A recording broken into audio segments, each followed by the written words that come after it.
All right. So our next speaker is a personal friend.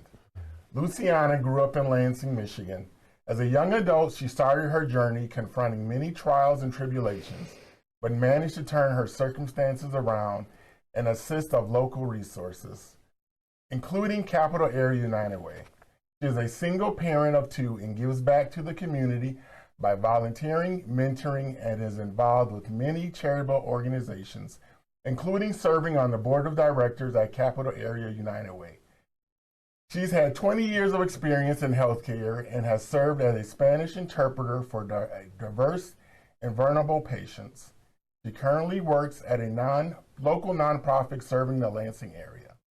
It is my pleasure to introduce a personal friend of mine that I have known from the Women's Committee, and she's the Women's Committee chairperson, and will be sharing her personal story with us today. Welcome, my friend, Lucianna Solis.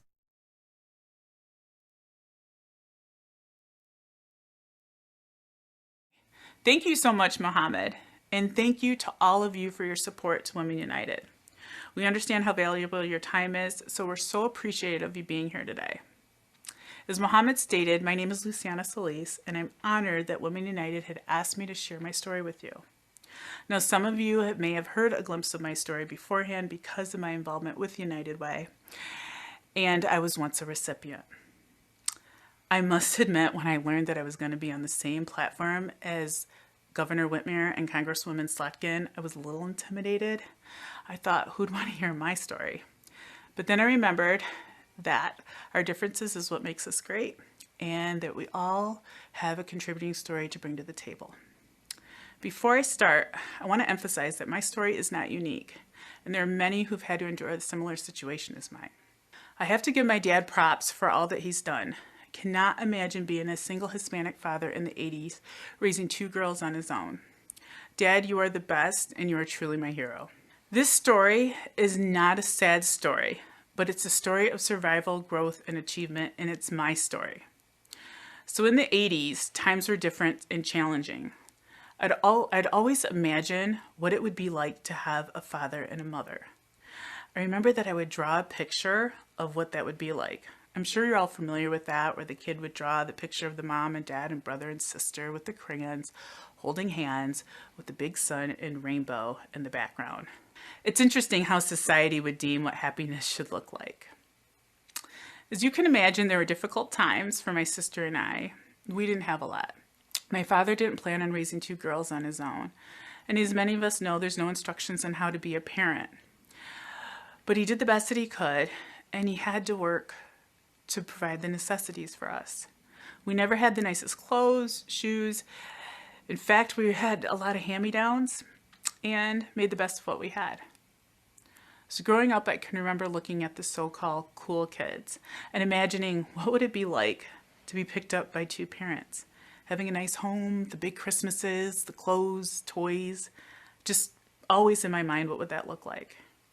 I remember one time we got new shoes through Community Resources, and I thought I was so cool.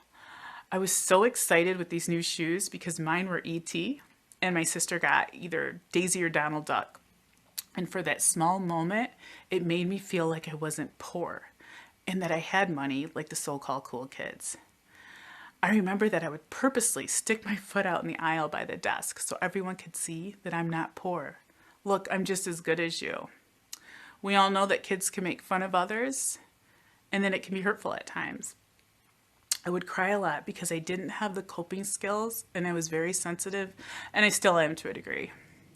I remember being in the school office pretending that I was sick because I was being made fun of because we were using the reduced lunch tickets, what they used to give us back in the day. Why the school separated blue and red, I don't know why.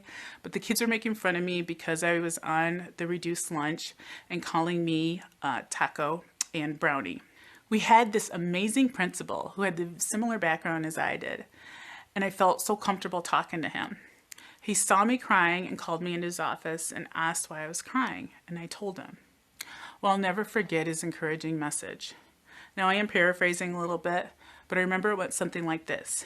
Mija, you're just as good as any other person, and never let anyone make you feel like you're not. And sometimes when people say things, it's because their life isn't as good as what you think it is. So that message has always stuck to me. And I want to give kudos to Mr. B for that aha moment, because that has stuck with me this whole time and has been close to my heart. So even though we moved a lot, I will never forget Mr. B's words. We moved a few times growing up, went to 5 different elementary schools. We lived in many apartments, including low-income housing. You're probably asking, why did you move so many times? Well, my dad was working a lot, and with each move, he was trying to give us better accommodations. It was an adjustment, moving school to school and making friends, and it was hard, but looking back now, it gave me those social skills and the adaptation skills to learn to deal with different types of people in new environments. So eventually my father saved up enough and bought our first home. Yay, Dad. Speeding up to high school, as we all know that high school can be very hard, great memories, many, many lessons learned, and I'm not just talking school lessons, growing pains, and I had those awkward moments. I was very insecure. I never felt like I fit in, but I was always trying. I met some of the best people in school, who I'm still friends with today, but I didn't know how to be happy internally. I gave my power to others. I was very broken, I was lost, I was angry, and I was looking to others to fulfill a void inside of me. It got to the point where I'd burned a lot of bridges. I got pregnant, I was couch surfing, and I ended up sleeping in a car wash. I was so ashamed and I felt completely unworthy. As I was crying, I was leaning my head against the steering wheel, and I kept thinking, okay, so Lucy, how did Dad survive? And then I remembered United Way.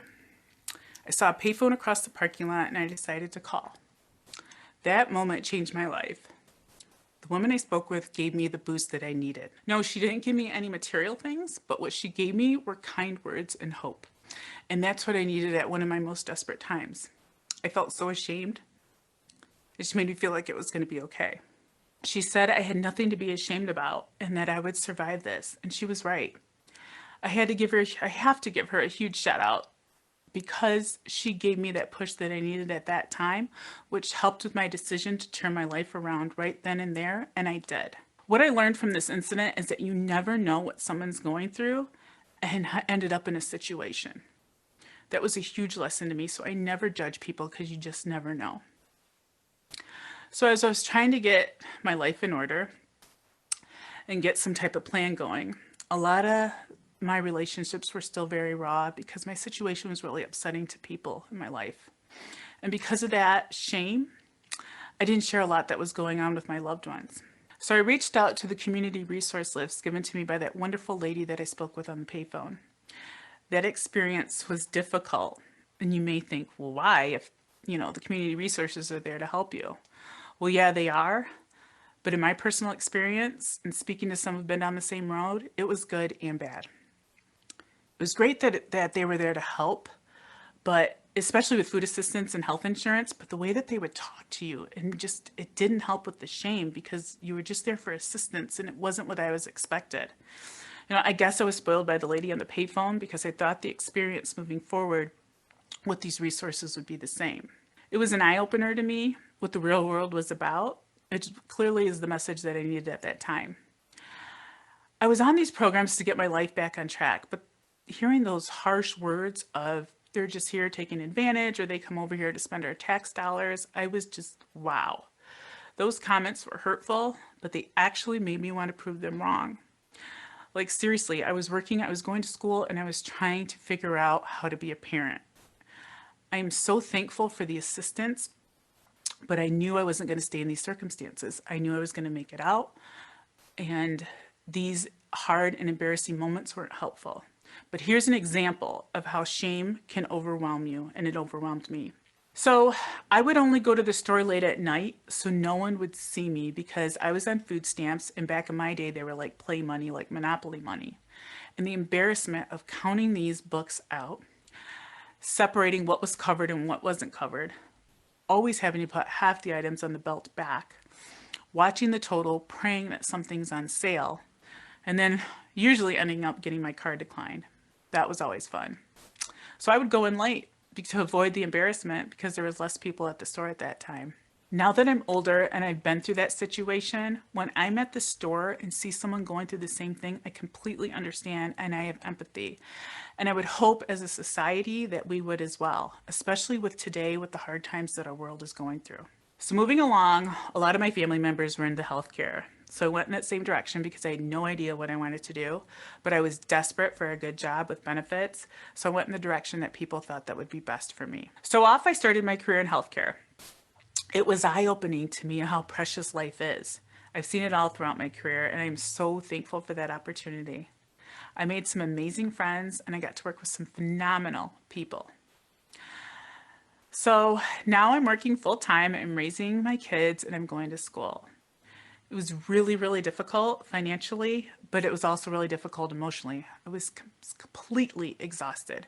I remember that I would just want to take a quick 5-minute shower without someone yelling, "Mom, Mom," at the door. It's hard when you're on your own and you don't have consistent support or any support. I didn't have that someone to bounce parenting decisions off. It was upsetting, and I would stop and I would cry because I didn't know what else to do. But then I would look at my baby's adorable faces, which would give me that inner power to move forward. With each year I was improving, but it never came easy. It seems like whether it was work moms or, from the school or the people I was surrounded with at work, they always had more material things and they had more privilege. I was very broken and lacking so much within myself, and I didn't like myself, that I was jealous to hear these wonderful vacations or that they were fixing their homes, and I was just bottom line jealous. I was envious of that, and here they are talking about fixing their homes, and I'm in an apartment that I couldn't fulfill furniture in. So I'm mad at myself. And I remember one year a colleague telling me that they gave their kids each $1,000 for the holidays, and I was like shocked, like made me feel so horrible because I couldn't give not even a fraction of that to my kids. And that was actually the year that we couldn't afford a tree. So my baby boy drew a Christmas tree out of construction paper and we taped it to the wall. Now looking back, I was letting others, what they say or do, affect me and to make me think what was happiness. But now I know that we had enough. And today we only purchase what we need from these lessons learned.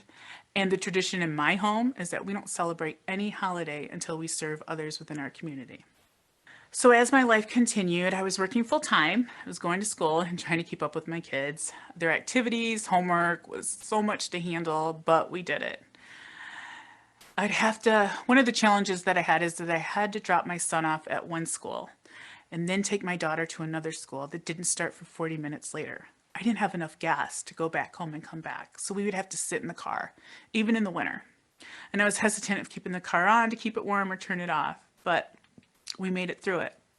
I had to divide my time between two schools consistently, their events, their games, and it was exhausting. My kids are such a blessing, and we worked hard together, and we made it. I couldn't have done it without them. Obviously, they were aware of the challenges that we were going through, but they learned to appreciate so much because they didn't have everything that they wanted. They either had to wait or they just didn't get it. I'd always make sure that they had the necessities, and if it came down to it, I would go without. I didn't want them to feel as I did as a child because I was really upset at myself and I was mad at myself because I never wanted to be a single parent and go through the same struggle as my dad. I really, really want to emphasize and note, though, that I know I'm sharing some hard times, but we had a lot of laughs and we had some great memories. So we made the best with what we had, and my goal was for us to get out of that struggle and laugh as much as we can with what we had. I'd like to leave you with this. To me, owning your story, your mistakes, and learning from all of them makes a great leader. Those aha moments, the people, circumstances, and even the hurtful situations throughout my life to help mold me to who I'm supposed to be. I had to learn that no one can make you or break you without your permission, and that my breakdowns were my breakthroughs. I now surround myself with those who lift me, support me, and cheer me on. I'm proud of who I am, raising my kids in a so-called non-traditional family, and the adversity that I had to face. I'm also so proud to share that I have a recent college grad and a high school grad, which to me, that means that I made it. Not the job, nothing else. My kids coming out okay means that I made it. So anyone can change their life and make it what they want it to be by staying true to yourself. I learned to love myself and my so-called flaws and owning them, taking responsibility for that all, which helped me grow. One of my favorite quotes is by Maya Angelou, and this is true today as it was back then. When you know better, you do better. Thank you all so much for letting me share my story with you today.